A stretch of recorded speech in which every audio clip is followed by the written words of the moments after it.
Well, ladies and gentlemen, welcome to the podcast. I'm Henry Fernandez, and I've got my special guest with me today to really just talk about life. He really needs no introduction. He is one of the funniest and best comedian on this planet today. Love him dearly. Brought him to the Faith Center so many different times. Marcus Wiley. What's up? Welcome to Faith for Life, man. I'm glad to be here. You had to teach me how to do that LeBron. Just boom, boom, boom. boom. Yeah, okay, yeah. all right. That's One the day I'm brother gonna get it. Yeah. Got to take it easy with the bishop now, you know. But man, it's good to see you, man. Good seeing you too. So many people are watching the podcast today, and we're in this new year, Yes. 2023, man. And I have to say, 2022 has passed and gone, and people be tripping, man. Yeah. I mean, in relationships and church people. Come on. Let's talk about relationships first. Okay. What are some of the things you've observed in 2022 that made you, as a person, have to say, huh? Well, I'm not gonna lie. It started off in 2022 a little, But I did my tour in 2022. Right. Grown, Great, Forgiven. And the first lady at my church, she told me, man, why don't you just do your own tour? Right. And so I had opportunity to test my relationships. I called all the pastors, including you, that were in my phone. And my goal was to do 50 cities, 50 dates. Right. And I was able to do it. And I think that's because of good relationships over the years. Now that's with, business. And of course, my relationship with my wife.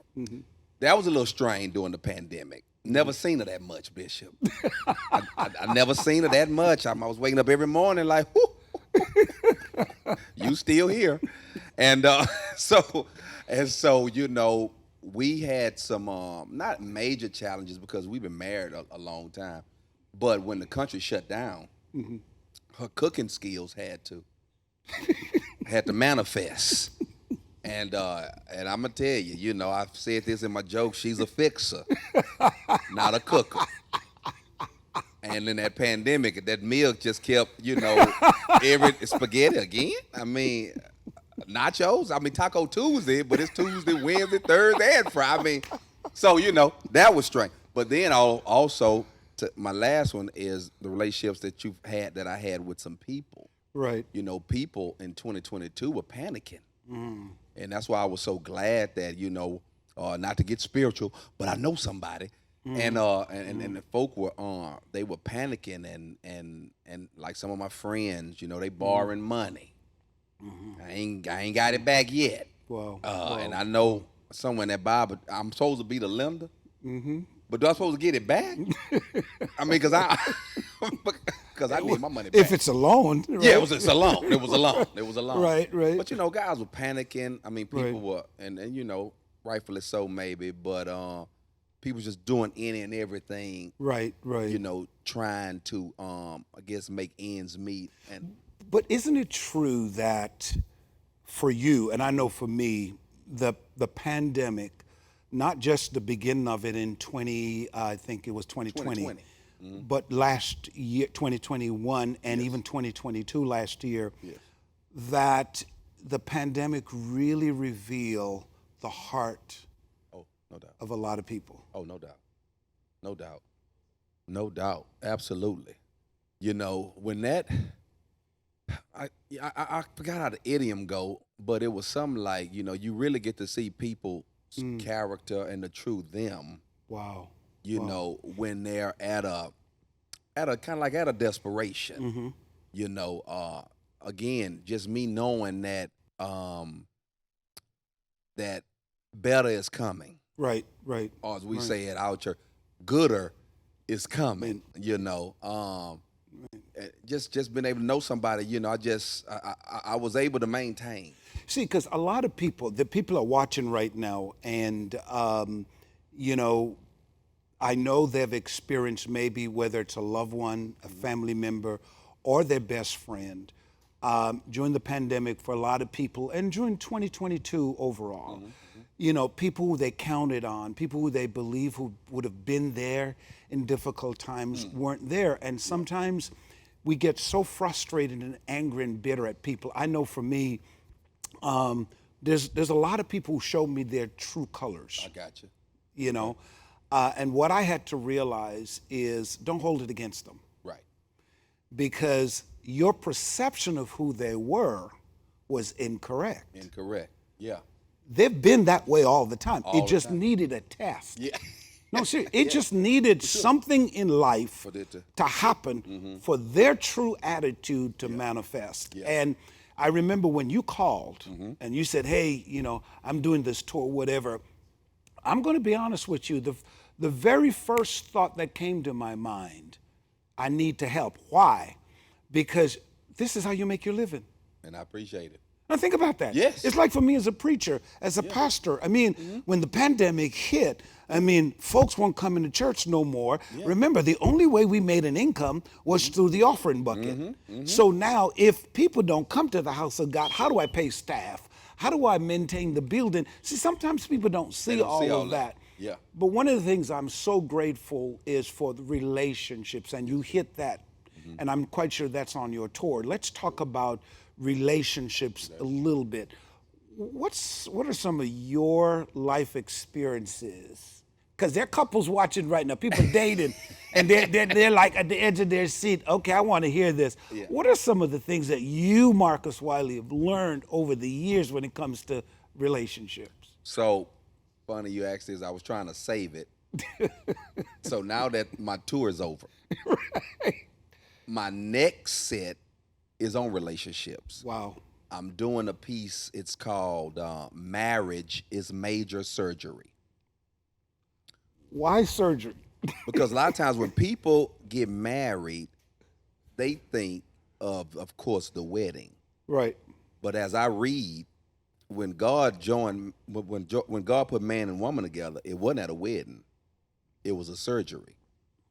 All right, preach. No, I don't know. I don't want to preach. All the cameras. I don't want to preach. I don't want to preach. But it was a surgery. You're right. And so Wow. we get so, hypnotized, I guess, by the wedding. I even heard a lady the other day, I was watching the movie, she said, this is the best day of my life. Unfortunately, marriage ain't a day. I mean, it's days. Right. And so, I just try to give a different perspective with the relationship. People, Bishop, respect seasons in every area of life except a relationship. Wow. What I mean by that is when I didn't have money or when I didn't have a job, I didn't quit trying to make money, and I didn't quit or stop trying to get a job because I kind of knew my season is coming. But in a relationship, when we not doing well, we don't really look at it as a season. Like we're in a season of this relationship where I'm not feeling her or I'm not feeling him right now. We look at it as deuces. It's time to go. Go. Right. Right. You see what I'm saying? Right. Right. And so, yeah. Well, so were there any, during the tour, were there any advice you gave your people, on how to make your relationship hot? Stay hot. Lit. Is that the phrase? Not really. The forgiveness part of the tour, Grown, Great, Forgiven, I was just talking about if you're going to be in a relationship, you got to learn how to forgive. How tough is that? It's tough, but it seemed like it should be easy. Especially for us. For us, because we need forgiveness. So how can you need something and don't want to give it? Wow. You know what I mean? Wow. But that's really a struggle for a lot of Yeah, people. no, I ain't saying it's easy. That forgiveness part. Because what would you say to a woman who finds her man in infidelity? Yes. Worse. Yeah. Physical abuse. Yes. How do you get to forgiveness? Yeah. No. So because I remember this lady. That's what she came after the tour. After the show, she came up to me. So you saying I'm supposed to stay in a bad marriage? I'm supposed to forgive? I said, yeah, I'm thinking you should forgive, but I've never said stay in a bad marriage. Wow. I say now you just forgive. Yeah, I said forgive. Wow, that's good. You putting out something else on me that I didn't say. You know, I mean, Wow. common sense, was if I'm in something that's abusive and, dangerous or whatever. Yeah, I think I'm going to go. Because what I'm hearing from you, and I've never thought about it that way. I mean, you've taught me two things today. Uh-oh. One, that marriage is surgery. Major surgery. Now, I'm a preacher of the gospel for so many years, and I'm a student of the word. I've never thought about it that when God decided to make a woman for the man and put them in the union of marriage, he performed surgery. Surgery. And you know how I know it was surgery? Yeah. Because he put Adam to sleep. Wow. And anytime you need anesthesia, it's serious. Preach, man. I'm not trying to preach, though. I'm not trying to preach. And then the second thing is when that woman came up to you and you said, I never said stay. Yeah. Because sometimes I think we think forgiveness means that we ought to stay in bondage to something that keeps hurting us. I wouldn't. And if we could be free to forgive, but not stupid enough to be used. For sure. Or to be, hurt or offended constantly. So let's go to this because, I like this, the whole subject of this thing on forgiveness. People went through 2022, maybe been offended by people or hurt, or maybe they themselves, sometimes we think forgiveness has to do with forgiving others. Sometimes you got to forgive yourself for some stupid, dumb mistakes you make. For sure. As a comedian, people look at you and they say, you just laugh about everything, and so why? I mean, because, if I made a stupid mistake 2022, whether it's, I've spent money that I didn't have, whether it's hooking up with people I had no business hooking up with, and so forth. And throughout the year, you just kept laughing, you kept doing things. Why is laughter so doggone important to our lives? It's very important. I was on an interview the other day, and somebody asked me, Bishop, is everything funny? And I said, everything not funny. However, I can find the humor in everything. Wow. Yeah, everything's not funny.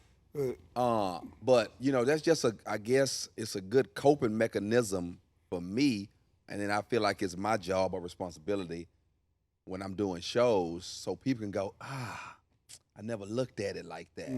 So over the holidays, I had lost my father years ago, December 21st. So Christmas was not it was different, for us that particular year. I'm an only child, my mom. And so every year around Christmas, I always do this joke about when my father passed. And I do it for people who I know that's going to be losing loved ones or may have lost loved ones during this particular time. During that time. And so, and they just laugh and they'll come up to me afterwards and just, feel like a burden has been released off of them because, I walk the whole story about my dad, when the hospital called.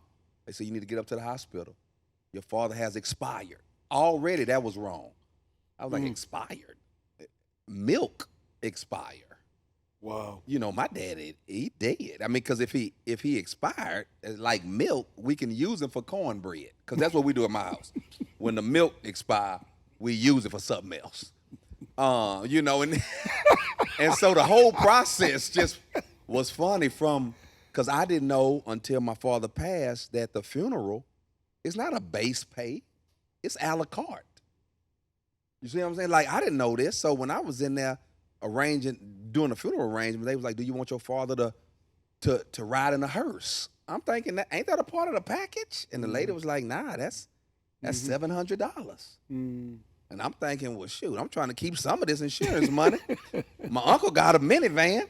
I mean, do the funeral have to match? I mean, so I just do a whole lot. And, and a lot of times people doing that, I really want to do the joke now during the holiday season. Because that takes the pressure off the moment. Now, you have guys watching right now who, maybe they are upset. Because, we guys, we keep things in. And when we're upset with our girlfriends or our wives or our kids and so forth, what advice would you give men who tend to not show emotions, internalized things.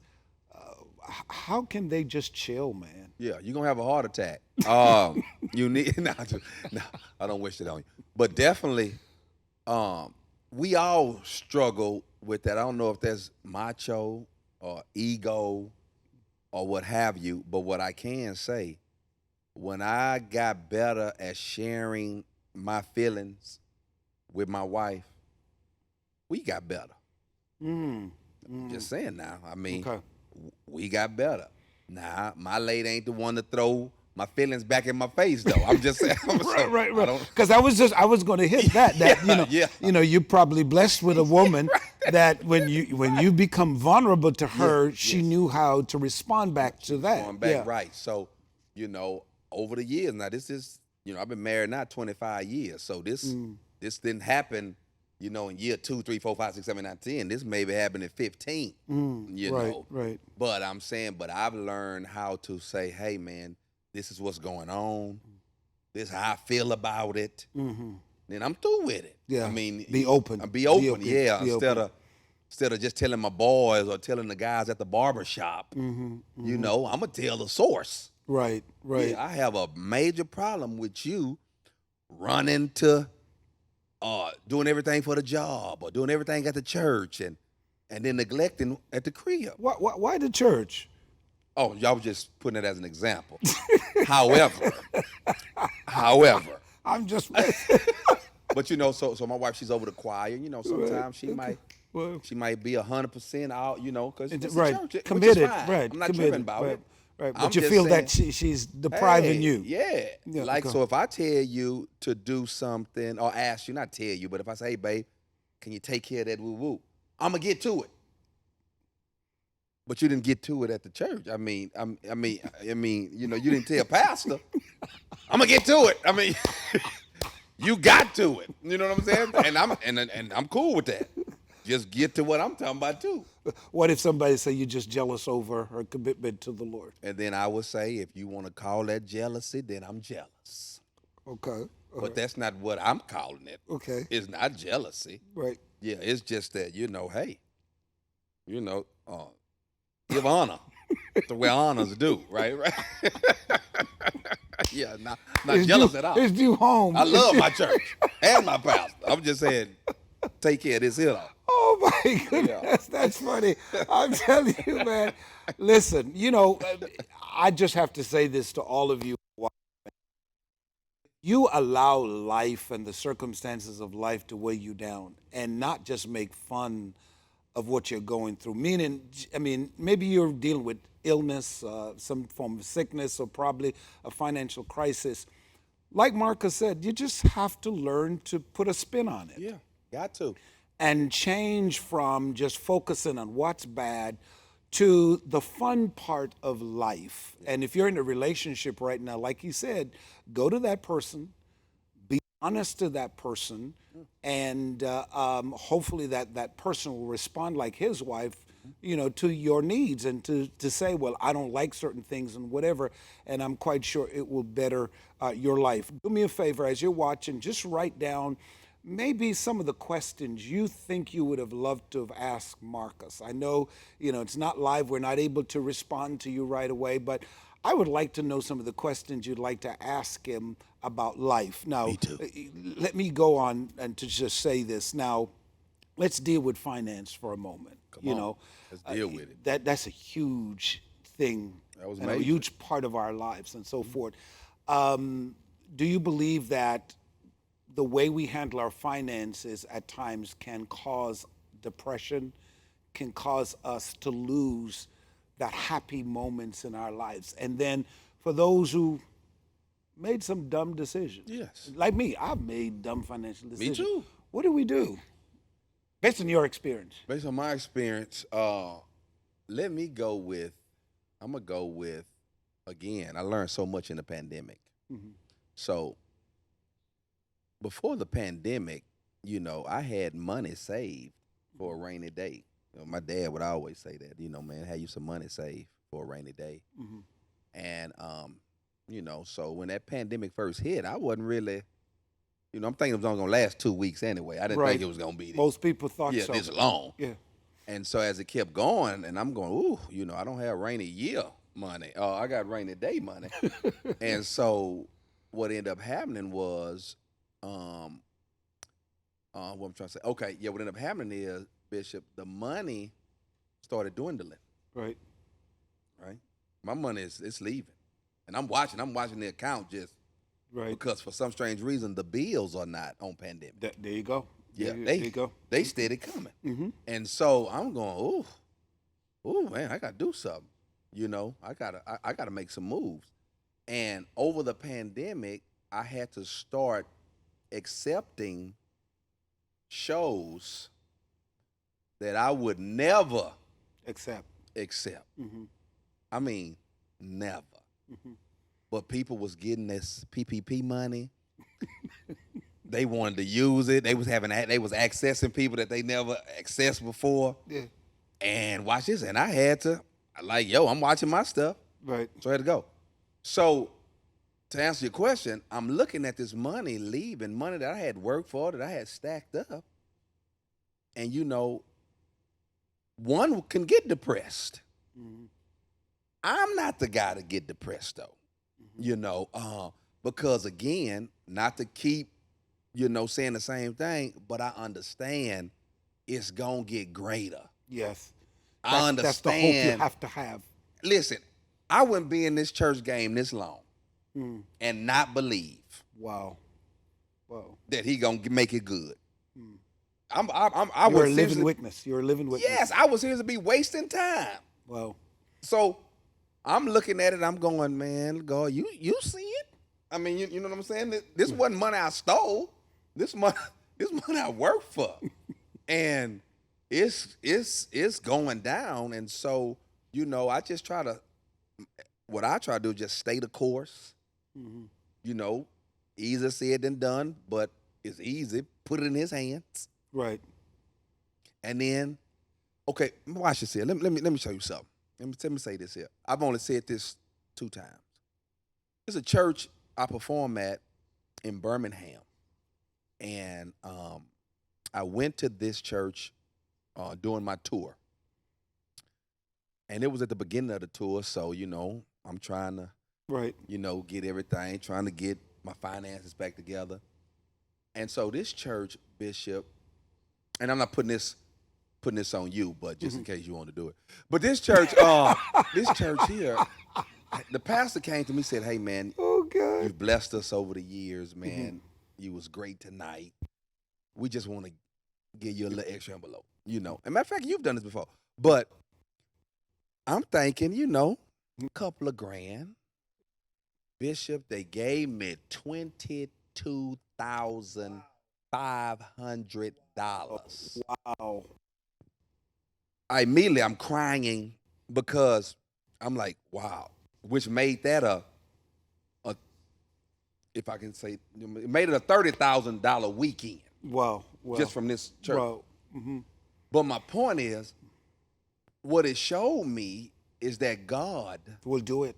Man. Don't listen, stress yourself. Stop stressing. He'll do it every time. You worrying about Wow. this and that. That's a message for everybody. It showed me God is grown.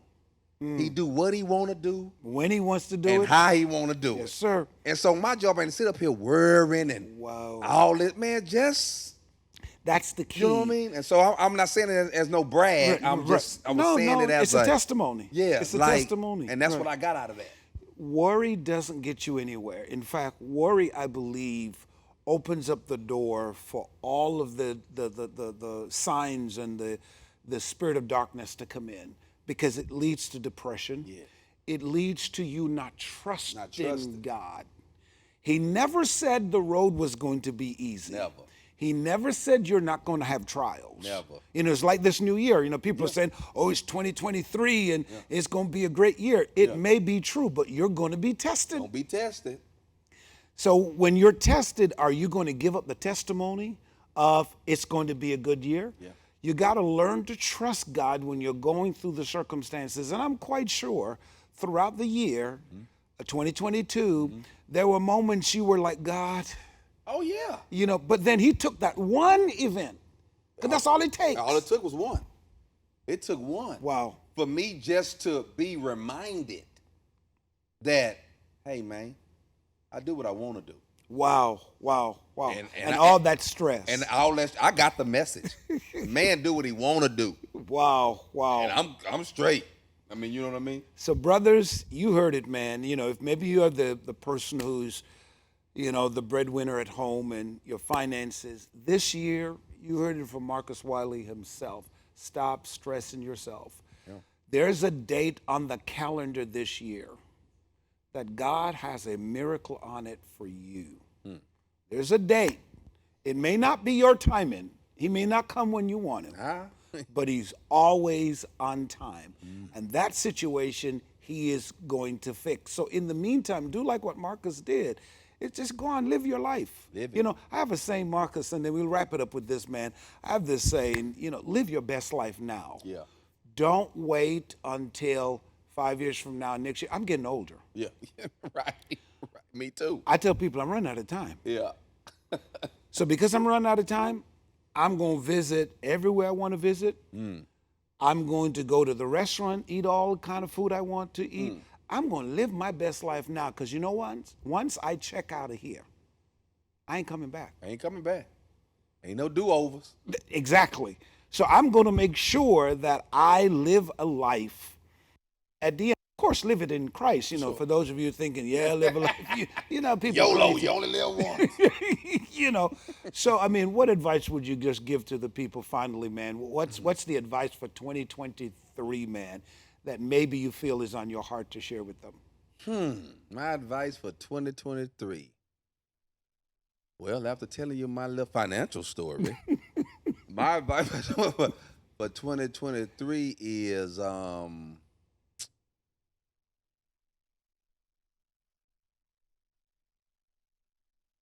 God will, watch this here. My pastor been preaching this series called Pivot. Don't panic, pivot. And that's kind of like what I've been on. So for whatever situation, don't panic, pivot. Wow. Because God will come through. Wow. He gonna come. It's like his name on the line. He gotta show up. Wow. Every time. Every time. So don't panic. You know, as my pastor's been on this for about a month now. So no matter what it is, whether it's in your relationship, your finances, jobless, your business is failing, dealing with parenting skills and trying to raise children, no matter what it is, don't panic. God will show up on time. Marcus, would you tell the people, I mean, because I know this year, 2023, you're going to be at different places.